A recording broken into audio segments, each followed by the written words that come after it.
When you're working with a potential client, are you kind of tap dancing, hoping to get across all of the structure that's important, while also telling them how amazing your design firm is and making sure that you get the sale, while also trying to check your gut to make sure that they're the right client for you? There's a lot to the potential client process, but I have an incredible secret weapon to make sure that I get all those important points in, listen to my gut, and close the sale for dream clients only. We're gonna think tank how to make sure that your design business gives you more financial freedom, more creative freedom, and more free time. I'm Sandra Funk, and this is Design Sips. Cheers.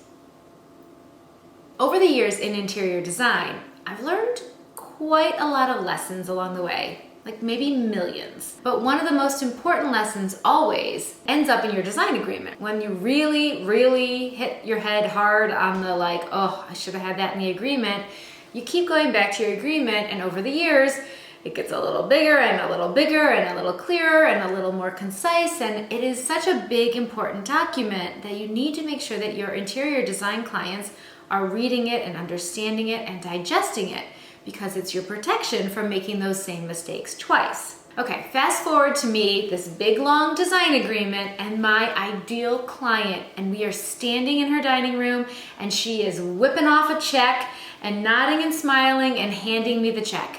And I'm pushing the contract back in front of her. She's got like a kid on a hip and a phone under her ear, and she's like signing the agreement and is like, I thank goodness, I cannot wait for you to transform our home.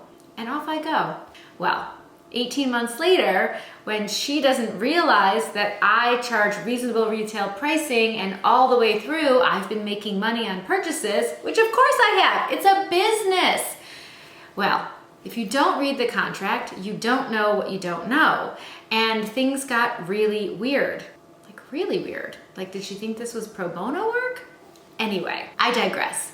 I have now figured out a way to make sure that my great big beautiful agreement with all the lesson learned and all the protective language is also presented to my clients in a way that I am sure they have heard me. They understand how it works. I am not hoping that they read it. I am not praying that they read it. I am not sending up smoke signals with the information. I am getting them this information in a beautiful, concise, appealing way without sitting there and reading them my 14-page agreement, or however big it is. In addition to all the legal stuff that my lawyer makes me put in that agreement, I'm also covering kind of how it works to work with my firm, the boundaries, the communication styles. I even in this presentation go through the emotional timeline of a client project. That's not in my written agreement, but it sure is important to say out loud to a potential client. So we talk through communication styles, what it's like to work with our project, when the timing of payments will be, how much the design is going to cost, all of the details. I'm a huge fan of talking it all through and having one big meaty conversation where we lay it out on the table, rather than week after week after week having to remind and go back and contain and justify and renegotiate, right? This presentation has this all wrapped up into one, and in fact, I could show it to you. Does that sound good? Yes, of course, right? So the reason this presentation is such an incredible sales tool is you have shown the client that you are worthy of their trust. You're laying out all of the structure of how you work, matter-of-factly, clearly, and completely upfront. You have all of the information that they need to make an educated decision. For instance, I do not go into a potential client meeting without the investment that they need to make this project sing, both for my design fees as well as the furnishings that I am expecting them to purchase through my firm. And if there's any large build or renovation, I'm making sure that the contractor is giving them an estimate as well, so they have a full financial picture. As well, this presentation walks them through, like I said, all the containers of how I work, my pricing model, the timing, the different phases, my expectations for them, all decision makers must be at all meetings, and the things that I'm going to provide for them.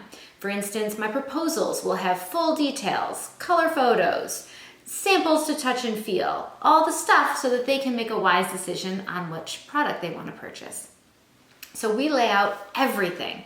And when you bring this level of clarity, education, and expertise to a design presentation, you stand out in a crowd. The way I used to do it, we'll start with 10 hours, this is my hourly rate, and then we'll see where it goes. Well, you know where it goes? It goes bad because clients have no idea how much it's gonna cost in the end.